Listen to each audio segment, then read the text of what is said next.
ஓம் அகத்தீசாய நம.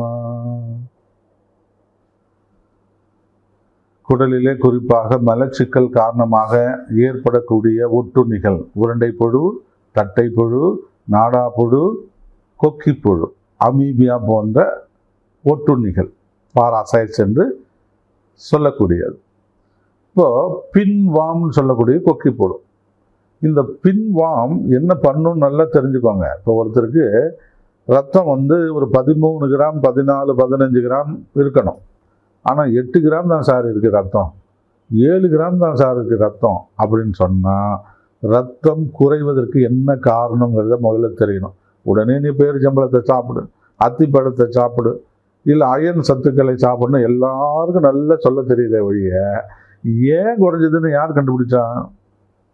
இப்போ பெண்கள் இருக்காங்க, மாதவிலக்கு காலத்தில் ஏதாவது அதிகமாக ரத்தம் வெளியேறதா, உள் உறுப்புகளிலிருந்து இரத்த கசிவு ஏற்படுகிறதா?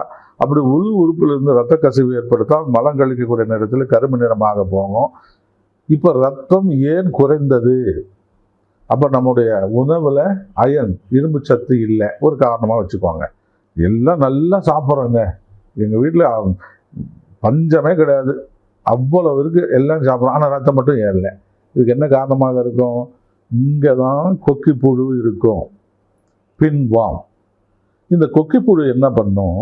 எலும்பு மஜ்ஜையில் இருக்கக்கூடிய இப்போ நோய் எதிர்ப்பு ஆற்றல் WBC white blood cells, RBC red blood செல்ஸ்ன்னு சொல்லக்கூடிய இந்த செல்லில் RBCன்னு சொல்லக்கூடிய சிவப்பு அணுக்களை சிதைத்து விடும் இந்த கொக்கிப்புழு. இப்போ இந்த சிவப்பு அணுக்கள் சிதைந்து விட்டால் ஹீமோகுளோபின் என்று சொல்லக்கூடிய மற்றொரு பரிமாண வளர்ச்சிக்கு அது போகாது. அப்படி போகலைன்னா ரத்தம் குறைஞ்சி போயிடும். இப்போ ஒரு மனிதனுக்கு ரத்தம் குறைஞ்சிடுச்சுன்னு சொன்னால் அந்த குறைவான ரத்தத்தை கஷ்டப்பட்டு இழுத்து அதை பம்ப் பண்ணக்கூடிய வேலை இதயத்துக்கு. அப்போ இதய பலவீனம் ஆயிரும், ஹார்ட் மசில் எல்லாம் வீக்காக போயிடும்.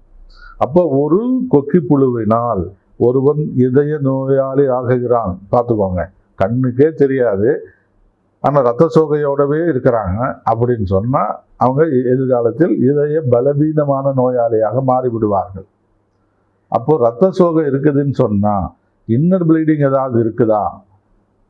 இந்த இரத்த சோகைக்கு என்ன காரணம்? இதில் எப்படி கண்டுபிடிக்கிறது இந்த கிருமிகளை அப்படின்னு சொன்னால் யூரின் கல்ச்சர், மோஷன் கல்ச்சர்னு எதையோ ஒன்று கல்ச்சர் ரிப்போர்ட்லாம் எடுக்கிறாங்க இல்லையா? சரிங்க, அந்த காலத்தில் எப்படி கண்டுபிடிச்சாங்க? நாக்கை பார்த்தே கண்டுபிடிப்பாங்க.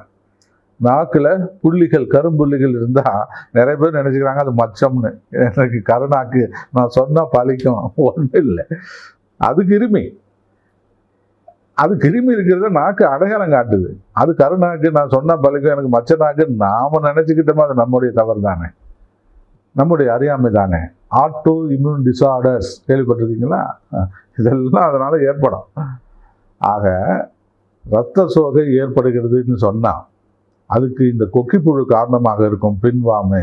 அதை அழிக்கணுங்கிற ஆர்வம், அறிவியல் நமக்கு தெரியாமல் போனாலும் தெரிஞ்சுக்கிட்டு நம்முடைய உணவில் கசப்பான உணவுகளை நாம் பயன்படுத்தக்கூடிய நேரத்தில் வருடத்திற்கு 2-3 முறை பேதி மருந்தை சாப்பிட்டு குடல் தூய்மையை ஏற்படுத்தி கொள்ளக்கூடிய நேரத்தில் இந்த உணவு ஏற்புடையது, இது ஏற்காது என்று உணவை தவிர்த்து, தேவையில்லாத உணவை தவிர்த்து தேவையான உணவை அளவாக ஆரோக்கியமான உணவாக சாப்பிடக்கூடிய நேரத்தில் இது போன்ற கிருமிகள் நம் குடலிலே வராமல் பார்த்து கொள்ள முடியும்.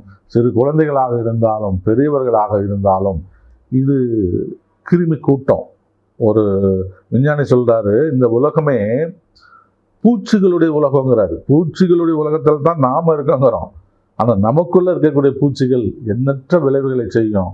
ஆகவே பூச்சி பற்றிய விழிப்புணர்வு, புழுக்கள் பற்றிய விழிப்புணர்வு, நம் உடலை ஆரோக்கியமாக வைத்துக் கொள்ளக்கூடிய விழிப்புணர்வு ஒவ்வொரு வீடுகளிலும் வளர்ந்ததென்றால் பல்வேறு வகையான பெரிய நிலைகளுக்கு செல்லக்கூடிய நோய்களை நம்மால் எளிமையாக தடுத்து நல்ல ஆரோக்கியமாக வாழ முடியும்.